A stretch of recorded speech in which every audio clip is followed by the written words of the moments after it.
Islamic Brotherhood Television.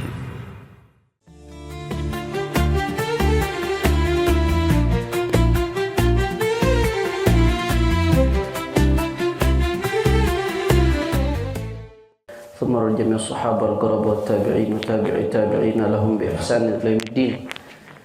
ثم إلى روح الإمام أبي حامد محمد بن محمد الغزالي حجة الإسلام وأصوله وفروعه وجميع من انتسب إليه وجميع أهل هذا الطريق أن الله يتغشاهم برحمة والمغفرة يدخلهم الجنة برحمته ويبلغنا رمضان ويجعلنا من صوامه وقوامه وعتقائه من النار.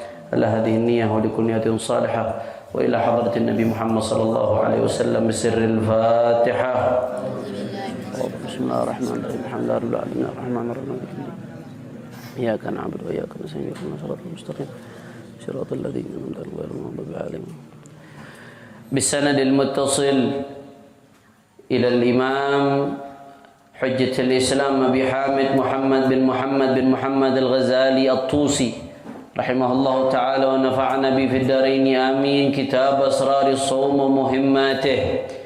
بسم الله الرحمن الرحيم. الحمد لله الذي أعظم على عباده المنة لما دفع عنهم كيد الشيطان وفنه ورد أمله وخيب ظنه إذ جعل الصوم حصنا لأوليائه وجنه وفتح لهم به أبواب الجنة وعرفهم أن وسيلة الشيطان إلى قلوبهم الشهوات المستكنة وأن بقمعها تصبح النفس المطمئنة ظاهرة الشوكة في قصم خصمها قوية المنة. والصلاة على محمد قائد الخلق وممهد السنة وعلى آله وأصحابه ذوي الآراء الثاقبة والعقول المرجحنة وسلم تسليما كثيرا. أما بعد فإن الصوم ربع الإيمان بمقتضى قوله صلى الله عليه وسلم الصوم نصف الصبر وبمقتضى قوله صلى الله عليه وسلم الصبر نصف الإيمان. ثم هو متميز بخاصية النسبة إلى الله تعالى من بين سائر الأركان إذ قال الله تعالى فيما حكاه عنه نبيه صلى الله عليه وسلم كل حسنة بعشر أمثالها إلا 700 ضعف إلا الصيام فإنه لي وأنا أجزي به. وقد قال الله تعالى إنما يوفى الصابرون أجرهم بغير حساب والصوم نصف الصبر فقد جاوز ثوابه قانون التقدير والحساب. وناهيك في معرفة فضله قوله صلى الله عليه وسلم والذي نفسي بيده لخلوف فم الصائم أطيب عند الله من ريح المسك. يقول الله عز وجل إنما يذر شهوته وطعامه وشرابه من أجلي فالصوم لي وأنا أجزي به. وقال صلى الله عليه وسلم للجنة باب يقال له الريان لا يدخله إلا الصائمون. طيب alhamdulillah pada sore hari ini kita diberikan taufik dan hidayah oleh Allah Subhanahu wa taala untuk kembali menuntut ilmu. Man salaka tariqan yaltamisu fi ilman sahalallahu lahu tariqan ilal jannah. Salah satu tanda bahwasanya orang Allah gampangkan buat masuk surga, salah satu tandanya adalah Allah mudahkan dia untuk hadir ke majelis-majelis ilmu. Makanya beruntung orang yang Allah bikin betah di pesantren, orang yang Allah Subhanahu wa taala bikin senang dengan majelis, hatinya sumpah kalau jauh dari majelis, atau kalau majelis yang ditutup mungkin karena corona, tetap dia nggak berhenti buat menuntut ilmu dengan cara-cara lain. Banyak guru-guru kita yang ketika pengajian-pengajian diliburkan demi kemaslahatan umat di tengah adanya corona ini, banyak guru-guru kita yang mengambil jalan lain, wasilah lain, perantar lain untuk menyebarkan ilmu. Dengan cara apa? Dengan cara-cara pengajian live streaming. Ada sekarang aplikasi namanya Zoom, ada yang lewat YouTube, ada yang live streaming lewat Instagram. Nah, itu semua wasilah perantara buat menuntut ilmunya baginda Nabi Muhammad SAW. Nah, orang yang Allah gampangkan dia buat masuk surga, ciri-ciri ahli surga, enteng aja dah kalau buat nuntut ilmu. Walaupun majelis diliburin, tapi tetap dia cari cara. Dicari live streamingnya Habib Fulan, live streamingnya Ustadz Fulan, live streamingnya pengajian Kiai Fulan, Tuan Guru Fulan. Nah, orang yang cinta dengan majelis-majelis ilmu selalu haus dengan ilmu, selalu berusaha buat nyari ilmu. Itu tanda-tanda bahwasanya dia termasuk ahli surga. Mudah-mudahan kita semua termasuk golongan tersebut insyaallah. Amin ya rabbal alamin. Makanya Nabi Muhammad SAW mengatakan dalam hadis lain, man yuridillahu bihi khairan yufaqihu fid din. Nah, kalau pengen tahu Allah mudahkan, Allah menginginkan kebaikan atau tidak terhadap seseorang, coba lihat dia paham gak ilmu agama. Kalau dia paham ilmu agama, apalagi diamalkan ilmu agamanya itu, maka tanda-tanda Allah menginginkan kebaikan buat dia. Orang supaya paham ilmu agama, pahamnya lewat majelis-majelis ilmu, lewat madrasah, lewat pesantren. Allah mudahkan langkah kakinya ke pesantren, Allah mudahkan langkah kakinya ke madrasah, Allah mudahkan langkah kakinya ke majelis ilmu, Allah mudahkan langkah jempolnya untuk ngeklik channel-channel yang di situ diajarkan ilmunya Rasulullah SAW. Nah, itu insya Allah menjadi tanda bahwasanya Allah menginginkan kebaikan bagi hambanya, bagi seseorang. Nah, tapi sebaliknya, kalau orang udah nggak demen aja sama majelis ilmu, udah nggak demen aja bawaannya. Kalau lihat streaming konser-konser demen, kalau lihat streaming film demen, tapi streaming buat dengerin ilmu, aduh sayang kuota beb, mahal kuota. Wah, buang-buang kuota aja nih Ustadz, ceramahnya lama. Buang-buang kuota aja nih Habib, baca kitabnya lama. Na'udzubillah min dzalik. Nggak suka sama majelis ilmu, jangan-jangan tanda Allah nggak menginginkan kebaikan untuknya. Na'udzubillah min. Makanya alhamdulillah kita di sini bisa duduk di majelis ilmu, santri yang di pesantren, pesantren di lockdown sehingga tidak ada akses keluar masuk dari luar. Insya Allah kegiatan tetap bisa berjalan karena areanya area steril, dan yang di luar yang mendengarkan melalui live streaming. Alhamdulillah Allah kasih kita taufik dan hidayah untuk duduk di majelis ilmu, mendengarkan ilmu. Mudah-mudahan ini menjadi tanda kita termasuk hamba-hamba yang diridhoi oleh Allah Subhanahu wa ta'ala. Nah, sekarang kita mulai pembacaan Kitabus Shaum dari kitab Ihya Ulumuddin. Kitab Ihya Ulumuddin yang ditulis oleh Imam Al-Ghazali, ada kitabun azim. Kitab yang luar biasa besar. Ini kitab yang menjadi penyebab kebangkitan umat Islam di zamannya.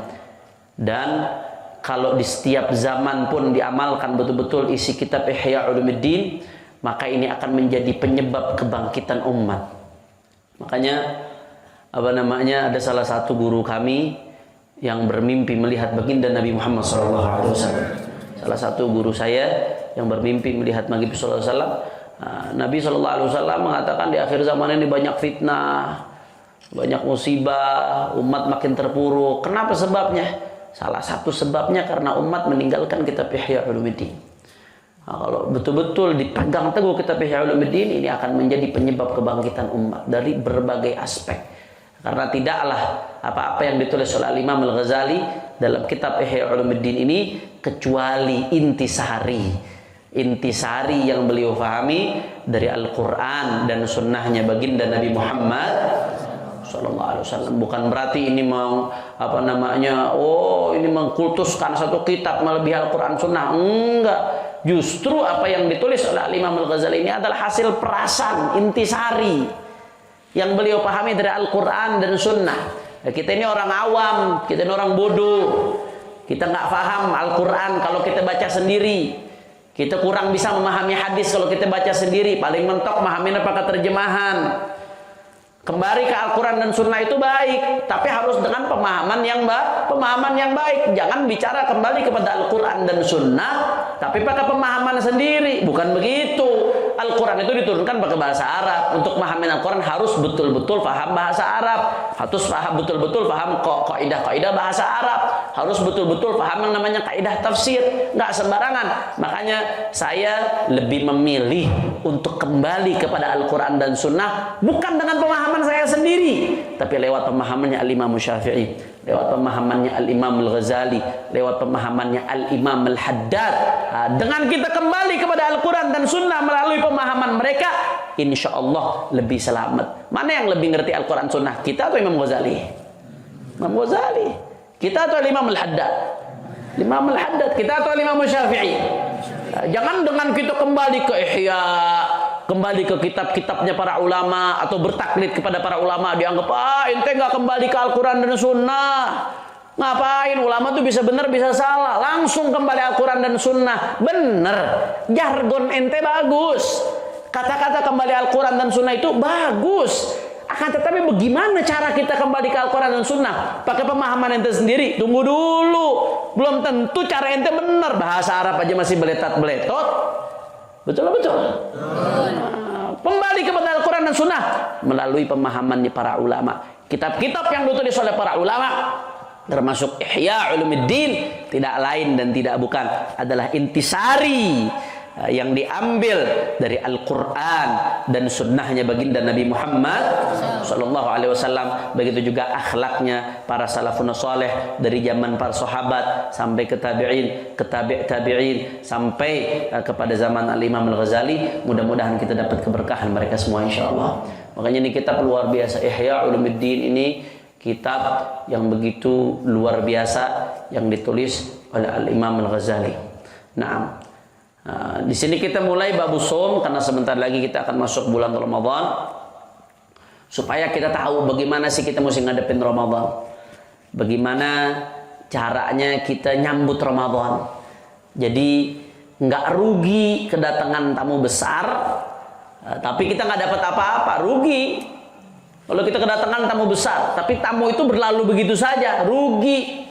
Makanya dalam riwayat dikatakan wailun man adraka Ramadan wa lam yughfar lah. Celaka orang yang dapetin Ramadan tapi nggak dapat ampunan Allah. Kenapa? Kata Imam Al-Haddad, saking besarnya ampunan Allah yang Allah berikan di bulan Ramadan. Berarti kalau ada orang yang keluar Ramadan masih nggak dapat ampunan Allah, itu udah kelewatan berarti tuh. Berarti dia betul-betul mengabaikan perintah Allah. Betul-betul dia melanggar daripada apa yang Allah perintahkan dan menerjang larangan-larangan Allah. Rugi, celaka orang yang keluar dari bulan Ramadan, dia tidak mendapatkan ampunan dari Allah Subhanahu. Nah, tujuan kita nih ngaji Ihya sekarang apa? Ngaji Ihya Kitabus Shaum sebelum masuk Ramadan. Tujuannya tidak lain dan tidak bukan supaya begitu masuk Ramadan hati kita udah siap, zahir batin kita udah siap. Bagaimana menyambut tamu agung ini? Nah, kita biasanya kalau mau kedatangan tamu manusia, tamu besar, ulama besar, atau pejabat besar mau datang ke rumah kita, otomatis siap-siap atau tidak? Siap. Oh, rumah dibersihin, masak segala macam, disambut. Bagaimana caranya kita pengen bikin tuh tamu besar senang? Otomatis orang yang mulia itu begitu disenengin pasti akan memberikan kita yang lebih besar. Gimana cara kita ulama besar datang, kita bagaimana caranya kita pengen dia senang supaya kita dapat keberkahan, dapat doanya. Itu kalau manusia. Ini tamunya Allah Ramadan. Datang bawa rahmat, datang bawa ampunan, datang bawa al-itq minan nar, pembebasan dari api neraka. Kita duduk sekarang ngaji sama-sama tuntunan yang diajarkan oleh Imam Al-Ghazali dari Al-Quran dan Sunnah, supaya kita siap apa yang mesti kita lakukan untuk menyambut datangnya bulan suci Ramadan. Jadi begitu Ramadan datang, kita udah tahu, kita udah benar-benar siap. Ibarat tamu datang ke rumah, rumah udah bersih, makanan udah siap, udah wangi itu rumah. Sohibul baitnya juga udah wangi, pakai pakaian yang paling bagus. Jangan sampai Ramadan datang kita biasa-biasa aja, rugi. Karena Ramadan kalau kita sambut dengan baik dan benar, Ramadan pulang akan meninggalkan untuk kita hadiah yang begitu besar. Apa hadiahnya? Al-'itq minan nar, pembebasan dari api neraka. Makanya di sini dikatakan oleh Imam Al-Ghazali, amma ba'd fa inna shauma rub'ul iman. Sesungguhnya puasa itu adalah 1/4 dari iman. Puasa 1/4 dari iman. Dari mana tuh kesimpulan puasa 1/4 dari iman? Berarti kalau diibaratkan gambar iman itu 100%, 25%-nya adalah puasa. Dari mana tuh Beb? Lahir kesimpulan seperti itu dari mana? Kata Imam Al-Ghazali, bimuqtada qaulihi sallallahu alaihi wasallam, as-shaumu nisfus sabr. Wa bimuqtada qaulihi sallallahu alaihi wasallam, as-sabru nisful iman. Nah, ada dua hadis Nabi sallallahu alaihi wasallam. Hadis yang pertama diriwayatkan oleh Imam Turmudi, bisa Turmudi, bisa Tirmidzi bacanya, dan diriwayatkan oleh Imam Ibn Majah. Apa hadisnya? As-shaumu nisfus sabr. Puasa itu adalah sebagian dari kesabaran, setengah dari kesabaran. Jadi kalau kesabaran digambarkan 100%, maka 50%-nya itu didapatkan dari belajar sabar orang puasa. Nah, di hadis yang kedua disebutkan, hadis yang kedua diriwayatkan oleh Abu Nuaim dalam kitab Hilyatul Auliya dan Al-Khatib Al-Baghdadi dalam Tarikh Baghdad. Di hadis yang kedua disebutkan as-sabru nisful iman. Kesabaran itu adalah setengah dari iman. Tadi hadis yang pertama, puasa adalah setengah dari sabaran. Di hadis yang kedua, kesabaran adalah setengah dari iman. Nah, kalau digabung, hasilnya apa? Berarti puasa 1/4 dari Masya Allah, luar biasa. 1/4 dari iman. Soalnya kan puasa adalah setengah dari sabar. Sabar setengah dari iman. Setengah dari setengah berapa? Setengah dari setengah berapa? 1/4. Nah, kesimpulannya kata Imam Al-Ghazali, berarti as-shaumu rub'ul iman. Puasa itu adalah 1/4 dari Makanya kalau orang meninggalkan puasa, seakan-akan dia menggoyang daripada pondasi keimanannya. Goyang itu. Rumah, andai kata rumah terdiri dari 4 tiang. Terdiri dari 4 tiang pondasi rumah itu kan, kalau nggak ada tiangnya sama sekali rubuh apa nggak kira-kira? Rubuh. Bangunan kalau nggak ada pondasinya, tiangnya rubuh. Nah, dia ada 4 pondasi misalkan satu rumah. Atau itu saung, bukan saung, apa namanya, balai itu kan ada 4 tiang tuh. Satu tiangnya dipatahin. Kira-kira rubuh apa kagak? Rubuh. Minimal miring. Hampir rubuh minimal. Andai kata nggak rubuh, minimal udah hampir rubuh. Disenggol dikit rubuh udah. Nah, orang ninggalin puasa, seakan-akan dia merubuhkan 1/4 dari pondasi keimanannya. Kenapa? Karena as-shaum rub'ul iman. Puasa adalah 1/4 daripada iman. Kalau 1/4 dari pondasi keimanannya dirubuhin, ya Allah, imannya rubuh, hancur, udah nggak ada takut sama Allah Subhanahu Wa Taala. Atau yang kedua, hampir rubuh, disenggol dikit rubuh. Makanya salah satu hikmah daripada puasa disebutkan, ada kitab judulnya Hikmatut Tasyri', hikmah-hikmah daripada disyariatkannya hukum-hukum. Salah satu hikmah daripada puasa, apa hikmahnya? Salah satunya dikatakan bahwasanya puasa itu melatih keimanan seseorang, betul-betul mempertajam ihsan. Rukun daripada arkanuddin ada 3, rukun agama ada 3, iman, Islam, Di hadis Arba'in Nawawi, apa definisinya ihsan? Apa itu ihsan? Anta'budallah ka'annaka tarah, fa in lam takun tarah fa innahu yarah. Engkau menyembah Allah seakan-akan engkau menyaksikan Allah Subhanahu wa taala.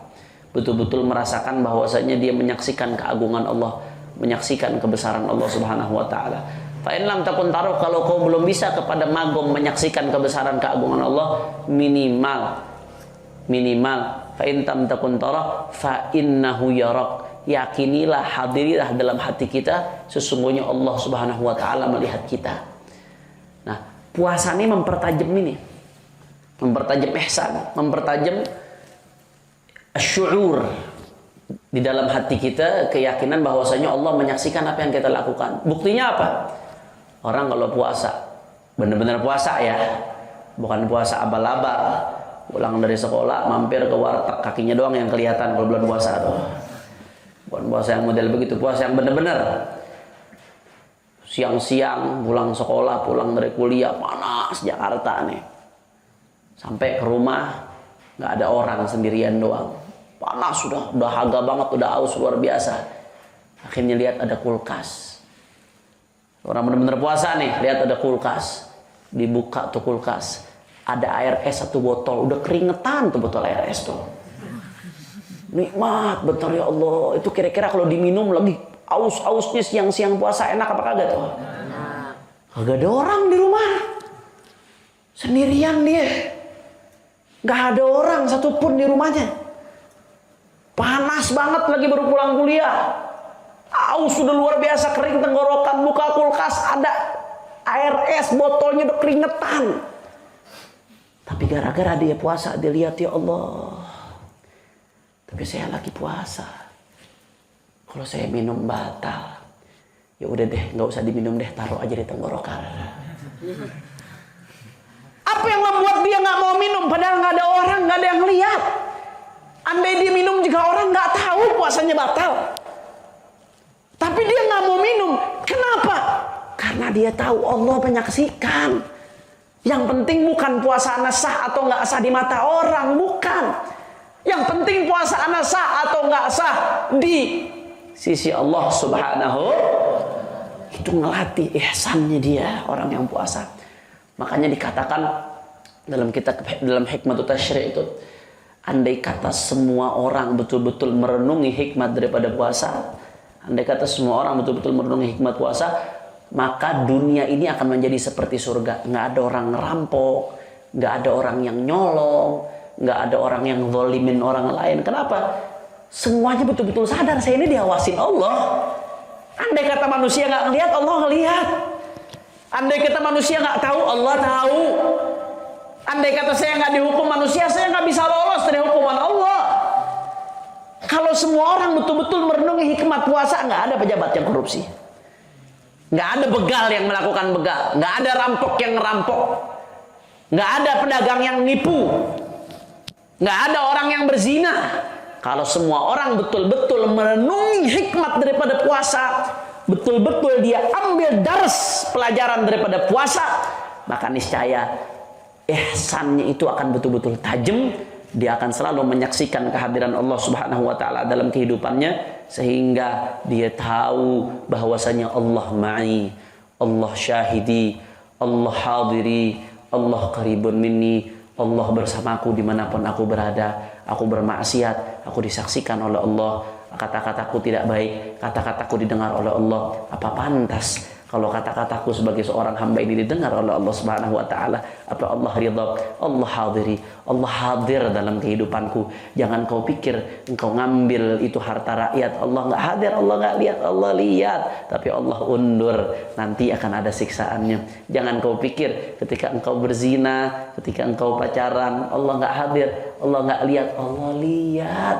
Cuman Allah masih belum nanti akan ada waktunya semua itu. Nah, kalau orang betul-betul merenungi hikmah puasa, akan tajamlah ihsan dalam hati seseorang sehingga makin takut dia kepada Allah Subhanahu.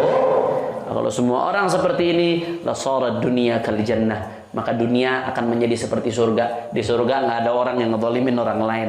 Di surga nggak ada orang yang ngerampas harta orang lain. Mau ngapain? Tinggal minta dapat.